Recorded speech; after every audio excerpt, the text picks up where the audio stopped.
지금 이 순간 헐리우드, 아니 어쩌면 전 세계 배우 DB를 이잡듯이 뒤져봐도 이 남자만큼 대체 불가능한 배우가 또 있을까 싶은데요. 흐트러진 장발과 10분마다 1mm씩 자라나는 것 같은 덥수룩한 수염, 그 무엇으로도 채울 수 없을 것 같은 깊고 공허한 눈빛, 흐트러짐 없이 딱 붙는 방탄수트를 빼입고 총과 주짓수, 유도를 마치 한 편의 우울한 발레의 안무처럼 결합시켜버리는 그야말로 살상 예술이라는 장르를 창조해낸 남자. 처량했던 밈의 아이콘에서 연필 한 자루로 3명을 죽였다 라는 듣기만 해도 어이가 없는 설정에 개연성이라는 무게를 단박에 실어버리는 바바야가 바로 영화 조닉, 그리고 그 영화의 심장이자 영혼, 배우 키아누 리브스입니다. 불과 80년대 후반까지만 해도 헐렁한 반바지 쪼가리에 찢어진 티셔츠를 걸치고 시도 때도 없이 엑셀런트 거리며 에어기타를 후려치던 약간 모자란 형으로 취급받던 이 양반은 돌연 1991년 구스 반산트라는 당시 할리우드 스튜디오의 번지르르하고 뽀샤시한 시스템 바깥에서 가장 그늘진 뒷골목, 즉 축축하고 퀴퀴하고 어두운 곳을 그 어떤 미화나 연민의 필터도 없이 필름 위에 그대로 찍어 박아버리던 감독의 카메라 앞에 서게 되는데요. 바로 영화 아이다호였습니다. 그렇게 90년대 초반 아름다우면서도 위태로워서 오히려 가장 완벽해 보였던 두 명의 청춘이 서로의 상처를 핥아주고 어깨를 내어주는 그 처연한 모습을 보며 관객들은 비로소 하이틴 스타가 아니라 아티스트로서의 가능성을 키아누에게서 발견하는데요. 그리고 불과 3년 뒤 제작비의 10배를 버려들였다는 작품이자 멈추면 터지는 버스핸들을 부여잡고 산드라 블록이랑 같이 땀 뻘뻘 흘리던 영화 스피드를 통해 오줌이 터져버릴 것 같은 긴박함을 보여주었습니다. 관객들은 빌 앤 테드의 멍청이와 아이다호의 금방이라도 부서질 듯한 우울한 탕화가 아드레날린을 뿜어대는 섹시하고 박력 넘치는 남자로 돌변한 그 엄청난 갭에 그냥 속수무책으로 열광해버리며 그의 짧은 머리를 쓰다듬고 싶다고 생각했었죠. 마침내 1999년 키아누 리브스는 그냥 헐리우드 스타 혹은 아이콘, 대배우 같은 수식어로는 턱도 없는 거의 하나의 현상, 그리고 시대의 상징이 되어버리는데요. 말이 필요 없는 작품인 매트릭스였습니다. 검은색 롱코트 자락을 휘날리면서 중력을 거스르는 녹색 디지털 세계를 유영하고 파리떼처럼 날아오는 총알을 그 유명한 허리 돌려 꺾기로 피하는 네오. 이 작품에서 키아누는 자신의 이름을 잃고 네오라고 불리기 시작합니다. 배우가 받을 수 있는 최상급의 칭찬, 즉 자신의 본명을 잃고 오로지 그 캐릭터로만 불리게 되는 그 엄청난 영광을 매트릭스는 이 양반에게 안겨주었고, 네오는 20세기의 모든 불안과 21세기에 대한 기대를 한 몸에 담아낸 세기말의 신화 그 자체가 되어 전 세계를 매료시켰는데요. 2005년 콘스탄틴에서 폐암 말기 환자지만 담배를 뻑뻑 펴대고 악마를 향해 거침없이 가운데 손가락을 쭉 뻗어올리는 퇴폐미로 매니악한 팬들까지 사로잡아버리는 커리어의 정점을 찍으면서 키아누 리브스라는 이름은 흔한 말로 흥행 보증수표, 언터처블이 됩니다. 헐리우드의 신화, 그 정상, 꼭대기, 눈부신 정점에 키도 큰 양반이 우뚝 서 있었던 겁니다. 그런데 매트릭스 시리즈가 끝나고 콘스탄틴의 자욱한 담배 연기가 잦아들 무렵인 2008년 8천만 달러, 당시 환율로 거의 1,000억 원에 육박하는 SF 대작 영화 지구가 멈추는 날의 주연으로 이 양반이 돌아왔을 때 세계는 숨을 죽이고 기대했습니다. 세상을 구했던 네오가 이번엔 또 어떤 간지나는 모습을 보여줄까 하고 말이죠. 그런데 정작 뚜껑을 열어보니 스크린 속 키아누는 물론 감정 없는 외계인 사절단 역할을 맡기는 했지만 그래도 그렇지 이건 감정이 없는 걸 연기하는 게 아니라 그냥 아무것도 없는 것처럼 보였다는 게 문제였습니다. 인류의 운명을 결정하러 온 외계 존재의 그 서늘한 위압감이나 내적 고뇌가 아니라 마치 어제 과음하고 출근해서 지금 당장 퇴근하고 싶은 직장인의 텅 빈 동태 눈깔 같은 게 스크린에 있었던 거예요. 그를 기다렸다고 외치던 사람들은 이때다 싶었는지 대차게 등을 돌리며 저건 연기가 아니다. 키아누의 표정은 딱 2개다. 입을 벌린다, 안 벌린다. 그냥 연기하기 싫은 키아누 아니냐? 몸값만 비싼 나무 토막 같은 무자비한 조롱과 악평을 일제히 쏟아내는데요. 매트릭스에서 이 양반을 신비롭게 감싸주던 그 과묵함과 무표정, 그리고 네오만의 시그니처였던 쿨함이 네오라는 껍데기를 벗겨내자마자 그냥 연기력 없음, 감정 표현 불능으로 관객에게 와닿았던 거예요. 사실 명연기를 해왔던 배우는 아니었지만서도 그는 배우로서의 감수성을 충분히 특성이 갖고 있는 배우였어요. 분명 자신만의 방식으로 인물의 감정을 소화해낼 줄 알았었죠. 어쩌면 표정이 2개뿐이고 텅 비었다고 욕먹었던 진짜 이유는 1999년 연말과 2001년 초에 연달아 발생한 그의 삶을 송두리째 집어삼킨 그 끔찍하고도 감당 불가능한 비극의 총합이 스크린 속 인물을 연기하는 배우이자 한 명의 인간으로서의 에너지를 단 한 방울도 남기지 않고 모조리 고갈시켜 버렸기 때문인지도 모릅니다. 관객들은 여전히 21세기를 구원할 네오의 귀환을 원했지만 정작 2008년 스크린에 있던 것은 사랑하는 연인과 태어나지 못한 아이를 모두 잃고 그저 하루하루를 버텨내야 했던 키아누 리브스라는 한 명의 텅 빈 인간이었고 그 가상과 현실 사이의 거대한 간극이야말로 동태눈깔의 본질이었던 셈이죠. 그리고 이 미스캐스팅의 비극은 스크린 바깥에서 벌어진 배우의 실제 비극을 관객들이 이미 어렴풋이 알고 있었다는 사실 때문에 더욱 잔인하게 증폭되어 버렸는데요. 2010년 뉴욕의 한 공원 벤치에 홀로 앉아 샌드위치를 먹는 모습이 파파라치에게 찍히며 전 세계적으로 새드 키아누 밈이 폭발했고 가장 사적인 고통을 사람들은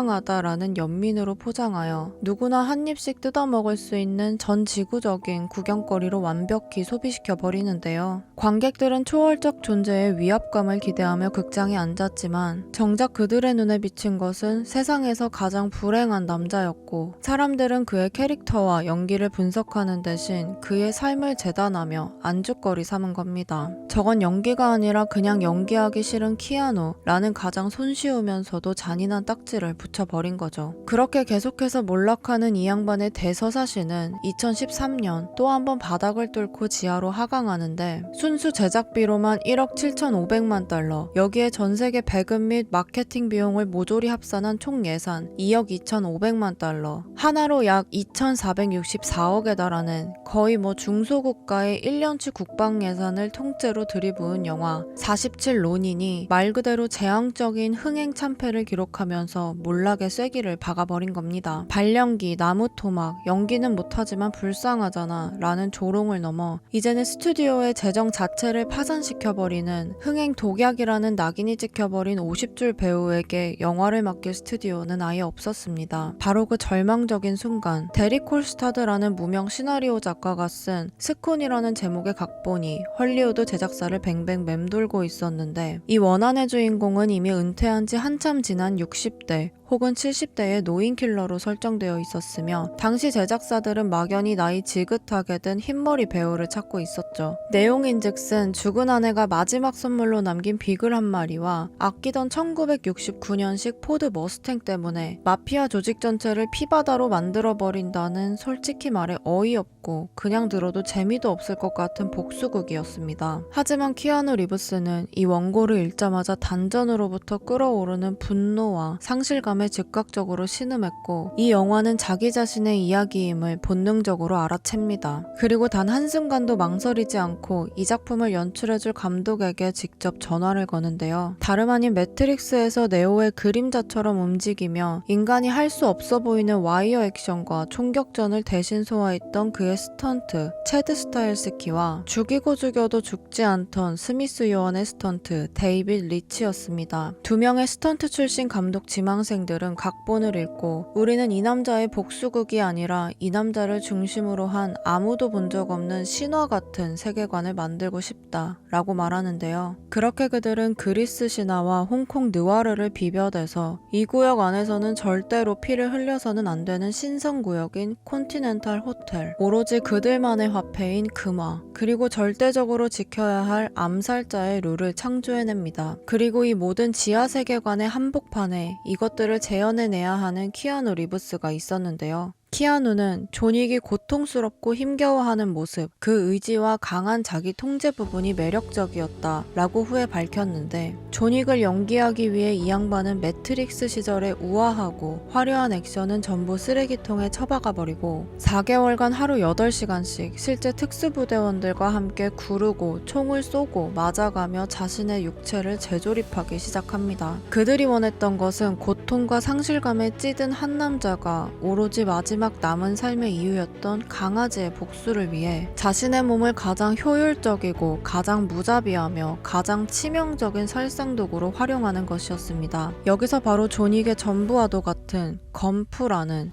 이전까지 헐리우드가 알던 모든 액션의 문법을 와장창 박살내버린 전무후무한 살상 교본이 탄생하는데요. 건프는 그냥 총을 쏘면서 발차기나 날리는 그런 얄팍한 조합이 아니라 쿵푸 고수의 주먹이나 발처럼 총이 육체의 일부로서 우아하게 움직여야 한다는 철학인데요. 건프는 적의 무게중심을 무너뜨려 내던져버리는 유도의 매치기와 바닥에 쓰러진 적의 관절을 꺾어버리는 주짓수의 기술을 동시에 구현해낸 것이며, 실제로 키아누는 건총, 산탄총, 소총으로 경기하는 3건 챔피언이자 사격의 신이라 불리는 타란 버틀러에게 전수받은 전투 기술을 영화 속에서 완벽하게 연기합니다. CAR 시스템이라는 이 전투 기술은 팔을 쭉 뻗어 총을 쏘는 전통적인 방식이 아니라 몸의 중심축을 기준으로 총을 가슴 가까이 바짝 당겨 붙여서 적이 내 총을 붙잡을 틈을 1도 주지 않고 총의 각도를 잠그듯 사격하기 때문에 좁은 복도에서 몸을 더 빨리 회전시키며 망설임 없이 적의 중심부에 총알을 쳐박기 좋은 그야말로 살상 효율에 가장 적합한 기술이었죠. 그렇게 존윅의 액션 시퀀스를 들여다보면 거기에는 그 어떤 감정의 과잉이나 관객에게 윙크를 날리는 것 같은 불필요한 멋부림 따위가 단 하나도 존재하지 않습니다. 그는 적의 팔을 꺾어 관절을 부수고 무력화하며 그 고통으로 무너지는 적의 몸뚱이를 인간 방패 삼아 다음 타겟의 총알을 막아내고, 그와 동시에 망설임 없이 머리와 가슴에 한 발씩 총 2발을 박아 넣어 확실하게 숨통을 끊어버립니다. 존윅의 모든 동작은 무력화, 방어, 제거의 구조로 이루어져 있으며 그 모든 것 또한 다음 동작을 위한 과정으로 연결되기에 존윅의 액션은 낭비 없이 감정 없이 오로지 제거라는 목적만을 향해 기계적으로 흘러가죠. 이것이야말로 새드 키아누 밈으로 소비되던 그 텅 빈 눈빛의 완벽한 물리적 구현이었습니다. 존윅은 복수심에 불타올라 울부짖지 않는데요. 그는 그저 지독한 슬픔과 상실감 속에서 자신이 끝내야만 하는 일을 할 뿐이고 그 일을 방해하는 모든 것을 가장 효율적인 방법으로 치워버릴 뿐입니다. 존윅의 감독이자 명작의 1등 스턴트 출신인 이 양반은 사실 2000년대 중반부터 유행과도 같았던 정신 사나운 편집을 증오했는데요. 본 시리즈가 의도치 않게 대유행시킨 관객의 눈을 고문하듯 카메라를 미친듯이 흔들어 제끼는 쉐이키캠과 배우의 얼굴 클로즈업 한 번, 날아가는 주먹 한 번, 그리고 맞는 놈의 표정 한 번을 마치 편집증 환자처럼 0.5초 단위로 쪼개고 뒤섞어 그저 속도감과 타격감이라는 느낌만을 관객에게 강요하던 액션을 시각적 사기라고 생각했던 겁니다. 그 방식은 배우의 어설픈 동작을 감추고 그 뒤에 숨어있는 스턴트의 얼굴을 들키지 않으면서 가장 그럴싸하게 보이는 속임수라고 이 양반은 생각했던 건데, 감독은 약 120일간 매일 8시간씩 훈련한 키아누의 독한 노력과 자신의 팀이 피와 땀으로 설계한 그 정교하고 우아한 안무를 관객들에게 조금의 숨김도 없이 날 것 그대로 전시하고 싶었던 거예요. 스턴트맨 출신의 자부심이야말로 존윅 편집의 핵심 철학이었죠. 그래서 존윅은 카메라를 미친듯이 흔들어대는 대신 오히려 카메라를 저 멀리 뒤로 빼고 키아누 리브스의 머리부터 발끝까지, 그리고 그를 둘러싼 적 5명의 동선까지 한눈에 담아내는 풀샷을 고집하며 컷을 쪼개고 쪼개는 대신 한 호흡으로 이어가는 롱테이크를 선택합니다. 그 덕분에 관객들은 더 이상 저거 진짜 키아누가 한 거 맞아? 라고 생각할 필요 없이 키아누가 직접 적을 매다 꽂고 숨통을 끊는 과정을 마치 잔혹한 발레 공연을 보듯 처음부터 끝까지 목격할 수 있게 된 겁니다. 그렇게 2014년 10월 2천만 달러라는 이전 키아누의 영화에 비하면 그야말로 간식비 수준에 불과했던 이 B급 액션 영화가 스크린에 걸렸을 때 관객들은 그저 나무 토막이라 조롱받던 불쌍한 남자이자 한물간 배우의 그저 그런 복귀작이라 생각했습니다. 하지만 관객들은 스크린 속에서 120일여간의 지옥 훈련을 통해 동태 눈깔에서 살인자의 눈빛으로 눈을 갈아 끼워버린 키아누를 목격했으며, 인터넷의 조롱거리였던 새드 키아누는 더 이상 공원 벤치에 홀로 앉아 샌드위치를 씹어삼키던 그 불쌍한 남자가 아니라 자신의 모든 비극과 상실감을 총알 한 방에 응축시켜 일으켜 세상에 처박아버린 상남자의 처절한 진심으로 부활해버린 것입니다. 8,600만 달러라는 제작비의 4배가 넘는 기적적인 흥행은 그저 서막에 불과했습니다. 2017년 4천만 달러로 판을 키운 존윅 리로드가 개봉했을 때 이것은 더 이상 B급 영화의 깜짝 흥행이 아니라 콘티넨탈과 마커라는 거대한 세계관을 등에 업은 멈출 수 없는 쓰나미로 몰려왔으며 영화제에서 존윅2가 선공개되었을 때는 건장하고 우락부락한 남자들이 키아누 형 날 가져 라며 중저음으로 외치는 진풍경을 연출했는데요. 바로 이 시점부터 키아누 리브스라는 남자를 향한 세상의 평가가 완전히 뒤집어지기 시작합니다. 사람들은 더 이상 그를 불쌍한 남자라고 부르지 않았습니다. 스크린 속에서 순식간에 수백 명의 목을 따버리며 학살하는 무자비한 킬러가 스크린 바깥 지하철에서 커다란 가방을 든 여성을 발견하자마자 망설임 없이 자리를 양보하고 자신의 매트릭스 스턴트팀 12명 전원에게 한 대당 거의 2천만 원을 호가했던 할리 데이비슨 오토바이를 선물했으며 수백억의 출연료를 암투병 아동을 위해 익명으로 기부했다는 마치 성인과도 같은 미담들이 인터넷을 통해 터져나오기 시작한 겁니다. 그의 공허함은 슬픔이 아닌 깊이로, 그의 과묵함은 연기력 부족이 아닌 진중함으로 재평가받았으며 그는 헐리우드 역사상 전례 없는 무기 없이도 대부분의 인간을 죽일 수 있는 완벽한 킬러이자 가장 선한 인간이라는 독보적인 영역을 구축하게 되는데요. 그리고 2019년 존윅 파라벨룸을 거쳐 마침내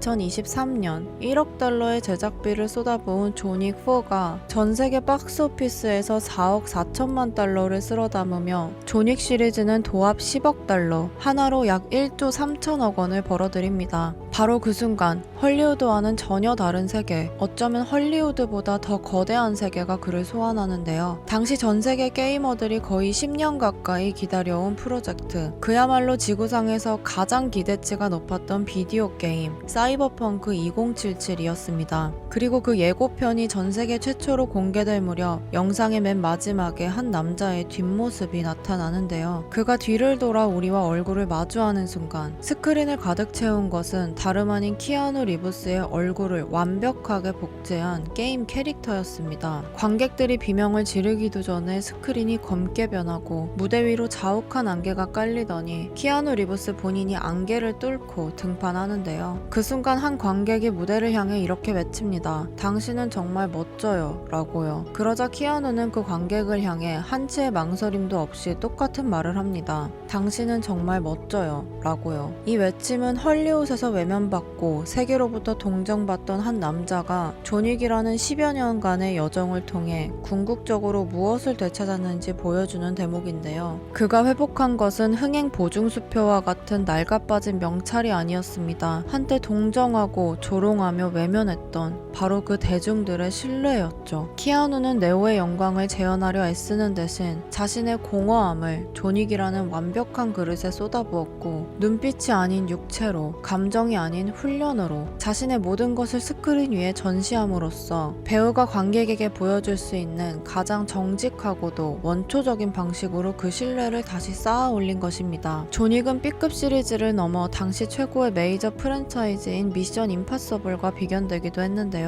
이 시리즈 영화에서 키아누의 대사는 그리 많지 않습니다. 짐승처럼 구르고 차에 치이고 계단을 굴러 떨어지면서도 별다른 대사가 없던 키아누 리브스가 유일하게 반복하는 대사가 있죠. 윈스턴 말입니다. 그리고 돌아오는 대사 또한 명료합니다. 조나단이죠. 이것은 가장 단순하면서도 가장 숭고한 진실을 우리에게 보여주고 있는데요. 이 지옥 같은 세상이 그래도 살만하다라고 믿게 만드는 것은 최고회의의 거창한 룰이 아니라 내 본명을 불러주고 내 눈빛을 이해하며 내가 추락하더라도 다시 기어 올라올 것이라 믿어주는 바로 단 한 명의 신뢰라는 것 말입니다. 어쩌면 이것이 존윅이라는 살상극 전체를 관통하는 유일한 철학일지도 모릅니다. 이것은 낙인 혼이 찍힌 채 모두에게 외면받았던 키아누 리브스가 체드와 데이빗이라는 친구들의 신뢰를 발판 삼아 다시 한번 자신의 이름을 되찾은 위대한 부활의 서사와 정확하게 일치하는 지점인데요. 10년에 걸쳐 완성된 한 남자의 장대한 부활극을 보면 나도 모르게 스스로의 모습을 투영해보게 됩니다. 마치 우리가 지난밤 술에 취해 울부짖었던 그 처량한 시련, 면접에서 떨어지고 서랍 속에 구겨 넣었던 젖은 이력서, 그리고 미소 짓는 사진 속에 박제된 그 모든 자잘한 행복들이 존윅의 강아지 같은 거예요. 나에게는 한때 가장 소중하고 전부라 여겼던 것들 말입니다. 어쩌면 인생에서 수없이 겪어온 쓰라린 비극과 절망, 그리고 사소한 행복, 우리가 겪은 그 모든 찰나가 의미 없는 시간들은 아니었구나 하는 생각이 드는데요. 그 모든 순간들이 모여 지금의 우리를 만들었고, 조나단이 강아지를 위해 싸우듯 우리는 각자의 작은 상처와 실패를 안고 하루하루를 버텨온 것이니까요. 도망치고 싶었고 사소한 행복조차 허락되지 않으며 허무함을 느꼈지만 그 모든 조각들이 모여 삶의 무늬를 만들고 있었음을 깨닫게 하는 거죠. 키아누의 삶과 그의 서사는 존윅이라는 캐릭터와 영화에 알맞는 개연성을 부여해 주었으며, 우리 역시 지금 겪고 있는 그 모든 싸움이 우리의 이야기를 풍부하게 만들어 줄 것이라 믿습니다. 안녕히 계세요.